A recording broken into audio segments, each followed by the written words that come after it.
You're like a 16-year-old kid in a parking lot. Yeah. You know, in a car in a parking lot. Don't you remember doing that? Oh, yeah. Heck, I was doing that last week, earlier this week. So it looks like most of the runways are covered up, though, aren't they? Uh-huh. Winds are from the north. Mexico traffic, Spirmo 750 Super Duty's back taxi in 436 Mexico. Well, we couldn't ask for a more beautiful day, really, could we? No. It's snow on the ground. It's cold, but not super cold. And, of course, we got a beautiful, beautiful sky. Beautiful weather, so we're certainly looking forward to going flying.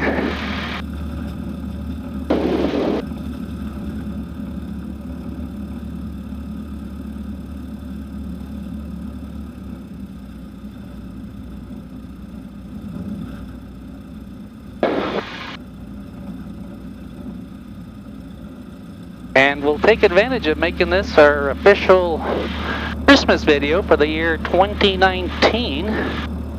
And so I'm Sebastien, and I'm here with Roger. Hello, guys. And that's right. And we're here in the STOL CH 750 Super Duty. And we got a little bit of Christmas bling hanging on in the airplane here. And in the Christmas spirit here, and again, we got a beautiful, beautiful light snow on the runways. All right, we're going to do a run up here. Run up to 17, if it'll hold with the ice on the ground. Check each ignition. Good, mixture's in. Everything looks good, controls clear and free. And we're going to put down a little bit of flaps for a short takeoff. And we're just going to let it warm up. And again, we're in the STOL CH 750 Super Duty with the IO 375 engine. Cold day, what are we, a couple days before Christmas, a few days before? Yeah, actually 1 week. Yeah, it's true, isn't it? Day. Yeah. That's right. But definitely in the Christmas spirit and getting ready for the big day. Got coyote tracks right here on the ramp. Yeah, it's always fun after a snowstorm how we can see all the tracks.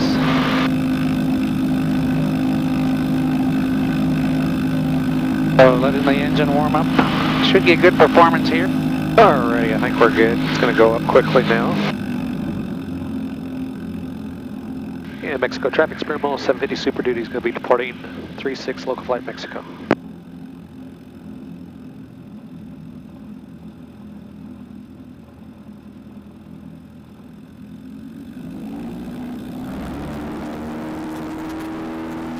And nose pops right off the ground. And here we are, nice airborne. Yeah, that was a pretty short roll, wasn't it? Oh, yeah. And so there's no point going up high since we'll just be doing a short little flight around the patch. Exactly.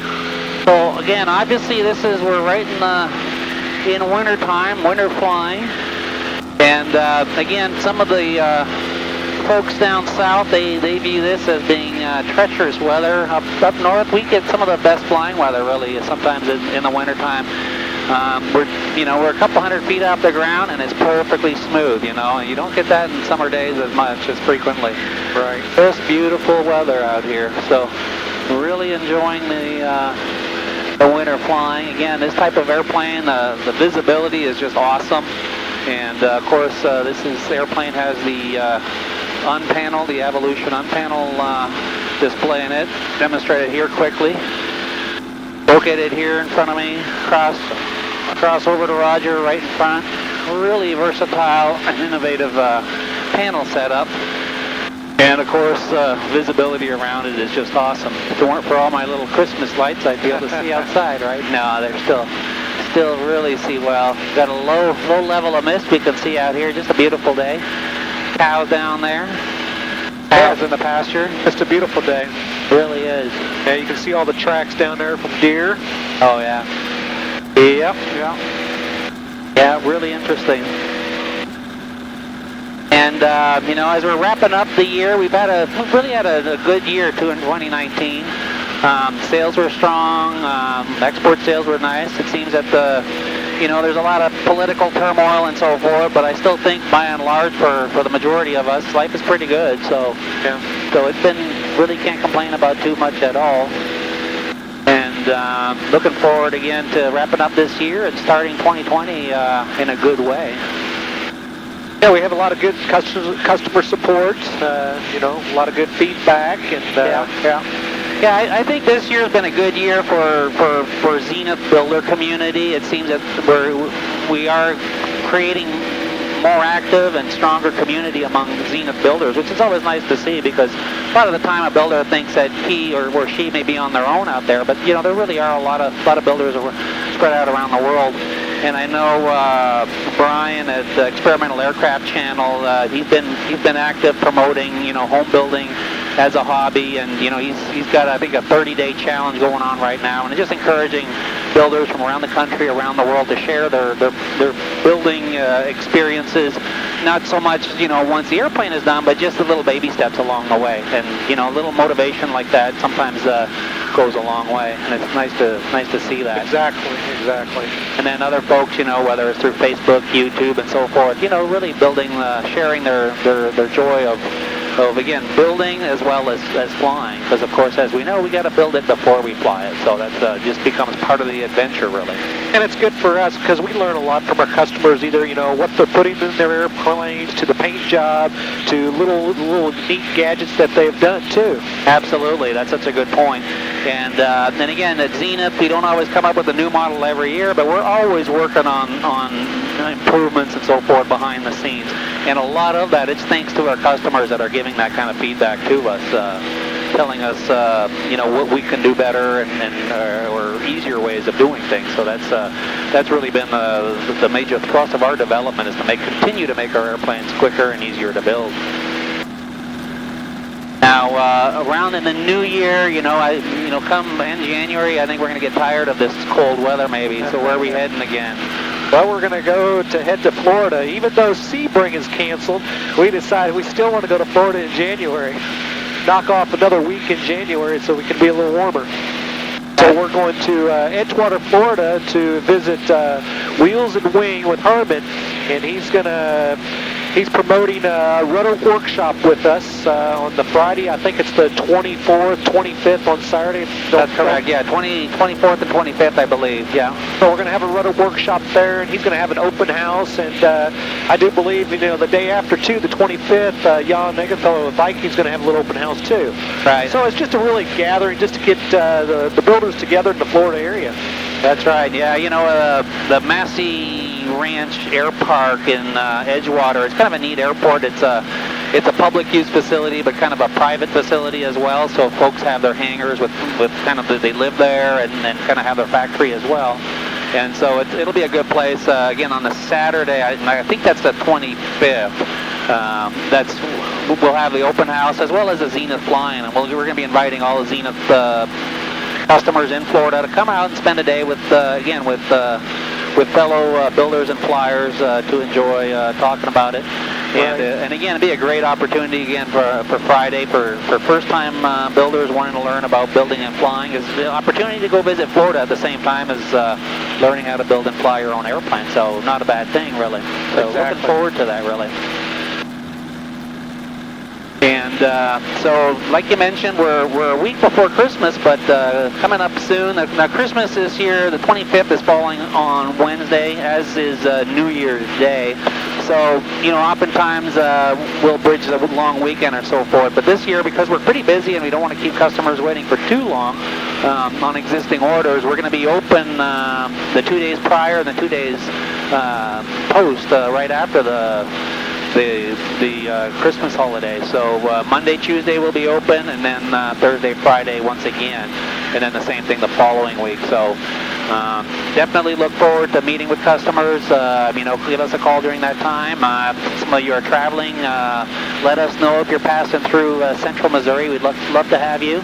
Love to show you the airplanes, and if it's a beautiful day like today, I'd certainly love to go flying with you. Oh yeah, definitely. You know, I always like meeting my customers and face to face, and you know, learning who they are. It makes it easier for tech support. You can really you know, get to know your customer, and they get to know us, and just makes it easier to communicate. Absolutely, absolutely. Yeah, here again, we're not too high. What are we, about 500 feet above ground? Yeah, something like that. And we're just enjoying the view. Again, the Super Duty, the top window like that, you can really enjoy the top view over the aircraft. And as above this haze layer a little bit. Yeah, there's just it's a beautiful clear blue sky, but there's also this little haze layer. Yesterday, we were looking at going flying yesterday, and it was IFR the entire day, and there's just this layer of, it was more than haze, I guess, fog, cloud was right above ground, and again, blue skies, you go up a few hundred feet, blue skies, but right. You know, that's part of the adventures of flying all the time, and what makes these light airplanes fun to fly. And the light snow cover, just beautiful out here, and as you can see, these farm fields, once the crops have been brought in, make perfect runways. Oh, yeah.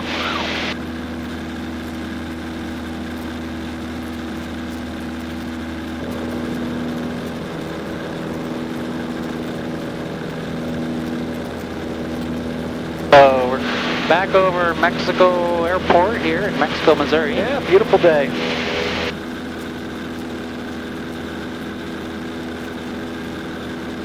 There is. Yeah, this is like the perfect winter flying weather. I don't think we've had a single bump. No. I don't know what all the critters are walking around down there. Oh, coyotes probably. Walking around in circles. Yeah. We'll come around and we'll cross over the airport, enter or downwind.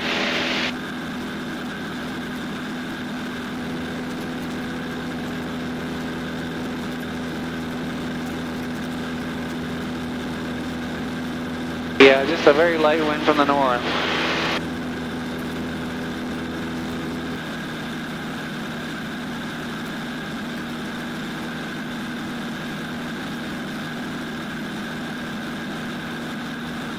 Yeah, Mexico traffic's Fairmont 750 Super Duty crossover midfield for a left downwind for 36 Mexico.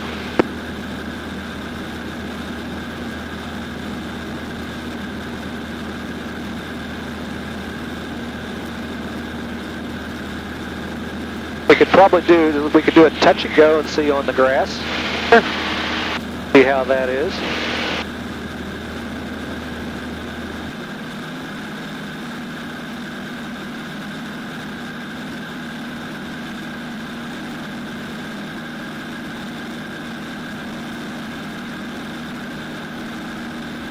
Yeah, flying in snow or landing and taking off in snow is kind of like driving in snow. The key is you don't want to get stuck too much. Right. It's fun to do, and you're very capable, but it's also easy to get stuck. Right, and then you got to remember too, you can't lose your depth perception very easily. Right.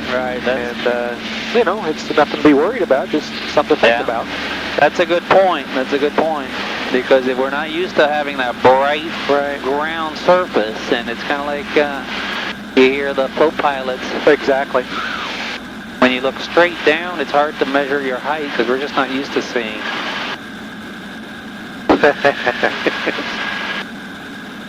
Speaking of not used to having Christmas lights. No. So, what speed are we now? We're in the 50s. In the 50s, doing a nice approach, nice and calm, powered nicely down. So as we can see, we're lined up, not with the runway, but with the grass on the side of the runway. And yeah, that was a good point about the snowbank on the left side. If we stop, I guess you can come to a complete stop if you want, and then do a takeoff and then land again. Ooh! Did you feel it just kind of pull us down? It sure did. That was fun. And that's the thing, you got to be aware of that, because sometimes your snow conditions will grab at your wheel, other times you'll be sliding on top of it. Yep. And just different conditions have warrant different And if you land there, and you probably, if you feel like it was too deep, before you take off, you probably need to try to go up and down the runway many times to pack it down. Exactly, yeah. I'm not talking from a lot of experience on that, but I'm just, I would say that would be, that way it's not going to hold you down, because I do know when you're going in the snow, it kind of holds you, and then all of a sudden it just lets you, like catapults you, it lets you go. True. You know, earlier this year I went to up to Oshkosh. I think it was February or maybe March, and went flying in the staff-built 750 that they had on skis. And we had kind of lousy, you know, conditions because there was quite a bit of wind, and so we had quite the snowdrift. But we did exactly that. We taxied back and forth over the snow to kind of make ourselves a path, and as well as know where the drifts are, because oftentimes the drifts, you don't see them. Right. And so you're going from conditions where you have virtually no snow to all of a sudden 2 or 3 feet of very light powdery snow, which may be nice for if you're just going out skiing, downhill skiing or something, but when you're trying to safely land or take off, it can catch you by surprise. So right. That's the type of thing. Just any time you do off airport flying, you just have to be a bit more aware of the conditions and adapt to those conditions. Right. And you know, just like what we did, if we were really going in there, it'd probably be a good idea to do a couple passes like that. You know, 2 or 3, just get the good feeling. Or, you know, you're seeing everything for a second, third time. And exactly. And 2, not only doing it from one direction, you do it from the other direction. Sometimes in the shadows, especially in bright light, you'll see things from one direction that you wouldn't see from down from the sunlight. Right.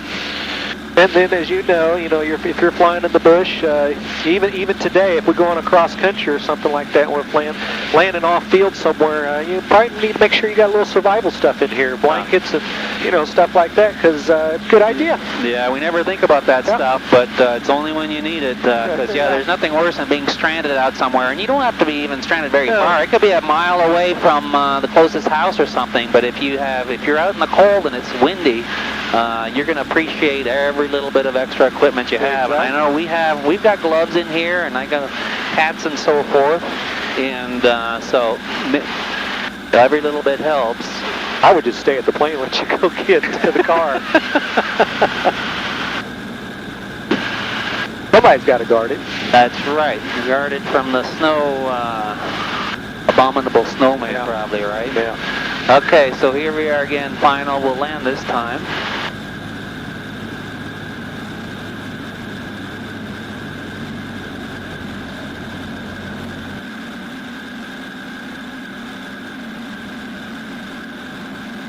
Yeah, 50s, 55. We can definitely come in a lot slower. Pull the power back a little bit.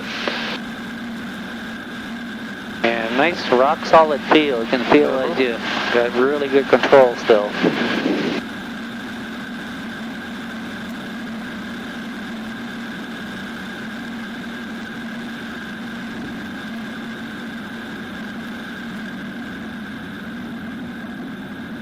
And holding it off very nicely. And indicated 30 miles an hour landing speed here. And judging, looking out, it's probably pretty accurate at that point.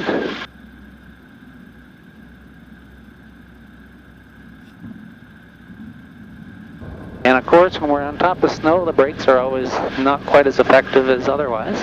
Right. So that's just always have to think a little bit ahead and play with the power. I remember a few years ago we had completely fresh snow, and we're using your 701 to do some touch and goes on completely fresh snow.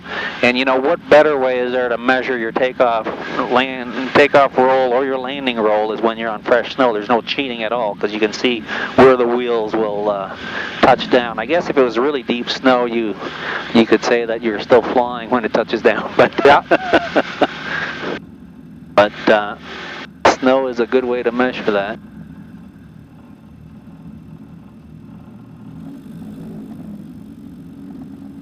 Well, it's really been a lot of fun for us to go flying on such a beautiful day and to share with all of you a bit of winter flying and a little bit of Christmas spirit. And we wish all of you and your family and yours and very Merry Christmas. Yep. See you guys.